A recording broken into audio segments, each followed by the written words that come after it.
Episode 24। Varun के प्यार की अधूरी कहानी। शाम का समय था। वरुण और नयनतारा झील के किनारे एक साथ बैठे हुए थे। वरुण ने नयनतारा का हाथ थामा हुआ था और नयनतारा ने अपना सिर वरुण के कंधे पर टिका रखा था। दोनों एक दूसरे में इस कदर खोए हुए थे कि मानो इस दुनिया में उनके अलावा और कुछ भी मायने नहीं रखता। हल्की हल्की ठंडी हवा बह रही थी। झील के पानी में डूबता हुआ सूरज अपनी आखिरी किरणें बिखेर रहा था। चुप्पी के उस खूबसूरत पल में नयनतारा ने धीरे से कहा, वरुण, अब मुझे जाना होगा। वरुण उसकी आंखों में देखते देखता है, कुछ पल खामोश रहता है और फिर कहता है, इतनी जल्दी? अभी मत जाओ ना, एक दिन और रुक जा। नयनतारा मुस्कुराते हुए बोली, रुक सकती तो जरूर रुकती वरुण, लेकिन अब नहीं। वरुण भारी मन से उठ खड़ा होता है और फिर उसे कसकर गले लगा लेता है। नयनतारा भी उसी गहराई से वरुण को गले लगाती है। दोनों की धड़कनें एक दूसरे की सांसों में बन चुकी थी। विदा के समय नयनतारा ने मुड़ते हुए कहा, मैं तुम्हारा इंतजार करूंगी वरुण, जल्द आना। उसकी आवाज में मोहब्बत थी और आंखों में नम रह गया एक वादा। जैसे ही वह दूर जाने लगी, वरुण की आंखों की आगे धुंध सी छा गई और तभी वरुण एक झटके में अपने सपने से बाहर आ गया। उसने तेजी से अपनी नम आंखों को पोंछ कर और खुद से बड़बड़ाया, ये लड़की कौन थी और मैं उसके साथ क्या कर रहा था? वो परेशान होकर खुद से सवाल करता गया। तो उस मंदिर में कई बार गया हूँ, लेकिन वहां के पुजारी ने आज तक मुझसे ऐसे कभी बात नहीं की। और वो झील, मैं तो झील पर आज तक ही नहीं गया। वरुण अपने सिर को पकड़कर वहीं जमीन पर बैठ गया। उसकी सांसें तेज थी और दिमाग उलझ चुका था। मुझे क्या हो रहा है? अब तक मैं बस बंद आंखों से सपने देख कर करता था, लेकिन अब तो खुली आंखों से भी देख रहा हूँ। तभी उसके मन में एक और ख्याल कौंधा। उसने खुद से कहा, मैंने उस अनजान लड़की की वजह से अपनी गर्लफ्रेंड अनन्या को कैसे नजरअंदाज कर दिया? कहीं उसी वजह से?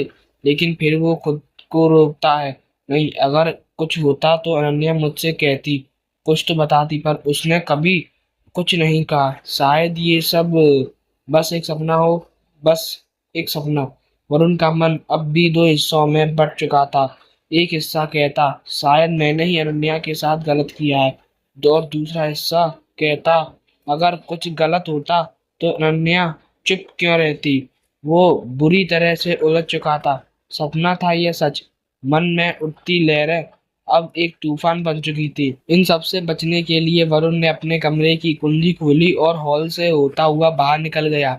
उसके चेहरे पर बेचैनी साफ झलक रही थी।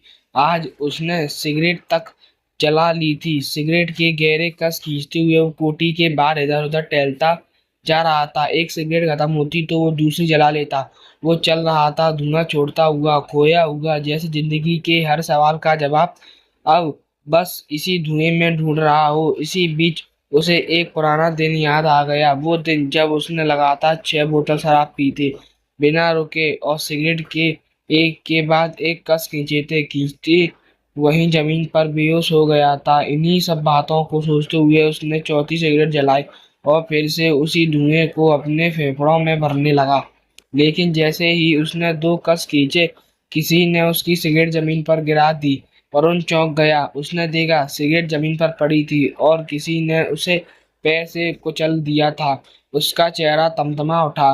वो गुस्से में कुछ बोल ही रहा था कि तभी एक लड़की की आवाज आई, इतनी सिगरेट कौन पीता है? वरुण तुरंत आवाज की दिशा में पलटा और जब उसने सामने देखा तो वहां तारा खड़ी थी। उसका गुस्सा पूरी तरह शांत तो नहीं हुआ था, लेकिन यहाँ कोई उसका दोस्त नहीं था, बस एक लड़की थी। इसलिए वरुण ने खुद को काबू में रखने की कोशिश की। तारा ने मुस्कुराकर पूछा, बताओ, क्या जरूरत आन पड़ी थी? वरुण चुप रहा। ना उसने कुछ कहा, ना ही उसके चेहरे से कोई इशारा मिला, मानो या तो वो बताना नहीं चाहता था या फिर उसके पास बताने के लिए शब्द ही नहीं थे। तारा थोड़ी और पास आकर बोली, कहीं तुम्हें पैसों की कोई दिक्कत तो नहीं? कोई पुराना लोन वगैरह, बैंक का झंझट या फिर कोई और परेशानी? वो कहते कहते रुक गई और सिर पर हाथ मारते हुए बोली, ओह सॉरी, मैं तो भूल ही गई।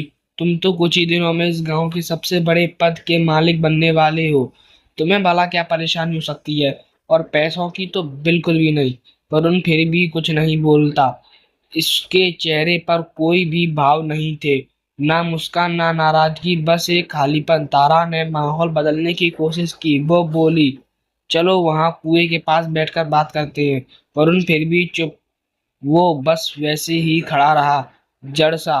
तारा समझ गई कि ये अब यहाँ से हिलेगा नहीं, इसीलिए वो खुद आगे बढ़ी, वरुण का हाथ थामा और उसे धीरे धीरे खींचते हुए कुएं के पास ले गई। फिर बोली, बैठ तो सकते हो, है ना? वरुण बस हाँ मैं सिर लाया और चुपचाप वहां बैठ गया। वो अब भी अपनी उलझनों में फंसा हुआ था। तारा भी उसके बगल में बैठ गई और वापस अपनी ड्राइंग कॉपी निकाल ली। जिस चित्र को उसने अधूरा छोड़ा था, अब उसी को पूरे मन से पूरा करने लगी। लेकिन तभी उसे एक अजीब एहसास हुआ।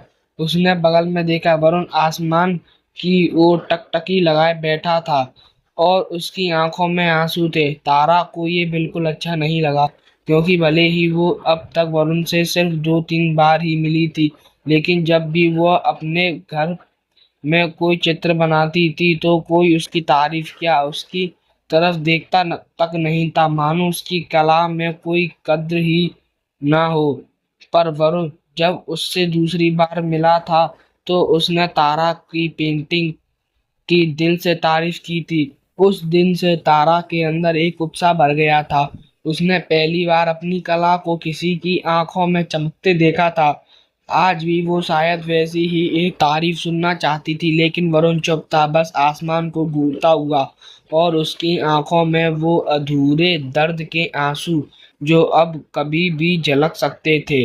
वैसे तारा ने पहली ही देख लिया था कि वरुण जब कोठी से बाहर निकला था तो किस हालत में था, और ये भी कि उसकी आंखें रो रो कर सूज चुकी थी। तारा अपनी ड्राइंग कॉपी बंद करती है और वरुण से पूछती है, क्या हुआ वरुण? वरुण अब भी आसमान में खोया हुआ था। उसकी होठ धीरे से हिले। बहुत कुछ हुआ है। क्या बहुत कुछ हुआ है? तारा ने फिर पूछा। वरुण ने कुछ कहने के लिए होठ खोले, लेकिन फिर शांत हो गया, और तभी उसकी आंखों में से एक आंसू की बूंद चुपचाप गिर गई। तारा को समझने में देर नहीं लगी कि वरुण इस वक्त अंदर से बहुत टूट चुका है। उसे धीरे धीरे अंदाजा होने लगा था कि शायद ये किसी लड़की से जुड़े मसला है। तारा जानती थी कि किसी का पर्सनल लाइफ में यूं सीधे टोकना ठीक नहीं होता, लेकिन वरुण की हालत उसे अंदर तक हिला गई थी। वो जानती थी कि अगर उसने कुछ नहीं कहा तो शायद ये लड़का डिप्रेशन में जा सकता था। क्या हुआ था वरुण?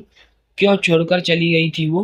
तारा ने नरमी से पूछा। जैसे ही ये बात वरुण के कानों में पड़ी, उसके सामने पुराने दृश्य घूमने लगे। वो उन यादों में खोने लगा और फिर धीरे धीरे बोलने लगा। उसने वही सब कुछ बताया जो पहले कार्तिक, ध्रुव और बाकियों को पता था, लेकिन वो अधूरा सच था। आज पहली बार वरुण ने तारा के सामने पूरा सच बयां किया। उसे एहसास हुआ कि वरुण में ने एक लड़की से सच्चा प्यार किया था। उसके लिए वो कुछ भी करने को तैयार था, लेकिन उस लड़की ने वरुण को पूरी तरह बर्बाद कर दिया, यहाँ तक कि उसे जेल तक की सजा भुगतनी पड़ी। वरुण ने ये तो नहीं बताया कि उसे कितने साल की जेल हुई थी, लेकिन उसने वो सपना भी बताया जो कुछ देर पहले उसने देखा था। इस वक्त वरुण भावनात्मक रूप से बिल्कुल कमजोर हो चुका था। उसे जो सही लगा बस तारा के सामने कह दिया। ये सब मेरी ही वजह से हुआ ना? वरुण ने टूटे हुए स्वर में कहा। काश काश मैंने उस लड़की की तरफ मुड़कर देख ही ना होता। तारा ने उसकी कांपती उंगलियों पर अपना हाथ रख दिया। वरुण, ये सब बस एक सपना था। अगर इसमें सच्चाई होती तो वो लड़की अनन्या तुमसे कुछ तो कहती, लेकिन उसने कुछ नहीं कहा। इसका मतलब यह है कि बस एक डरावना सपना था, और अगर तुम इसे सच तुम मानो तो भी गलती तुम्हारी नहीं उसकी है। हो सकता है वो लड़की पहले से ही तुमसे दूर होना चाहती हो। इतना कहकर तारा चुप हो गई, लेकिन वरुण के मन में सवालों का सैलाब उमड़ पड़ा था। अगर वो मुझसे दूर होना चाहती तो क्यों? मैंने तो उसकी हर ख्वाहिश पूरी की। उसने जो कहा मैंने सब किया। फिर भी फिर भी उसने मुझे अकेला क्यों छोड़ दिया? तभी वरुण की बातों को बीच में रोकते हुए तारा कहती है, नहीं वरुण, तुम्हारी बातों से ऐसा लग रहा है जैसे तुमने बस एक तरफा कोशिश की है। तुमने तो सब कुछ किया, लेकिन क्या उसने भी तुम्हारे लिए कुछ किया? शायद नहीं। और हो सकता है वो पहले से ही किसी और के साथ जुड़ी हुई हो, बस तुम्हें पता ना चला हो। या फिर उसने तुम्हें सिर्फ अपने फायदे के लिए इस्तेमाल किया हो, एक मशीन की तरह। जब जरूरत थी तब तुम्हारा इस्तेमाल किया, और जब जरूरत खत्म हो गई तो तुम्हें ऐसे छोड़ दिया जैसे कोई पुरानी चीज फेंक दी जाती है। वरुण, प्यार कभी भी एक तरफा नहीं होता।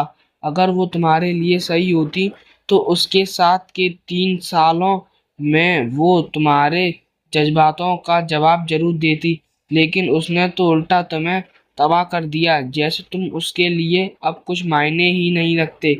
वरुण के कानों में तारा की बातें किसी चुभती हुई सच्चाई की तरह गूंज रही थी।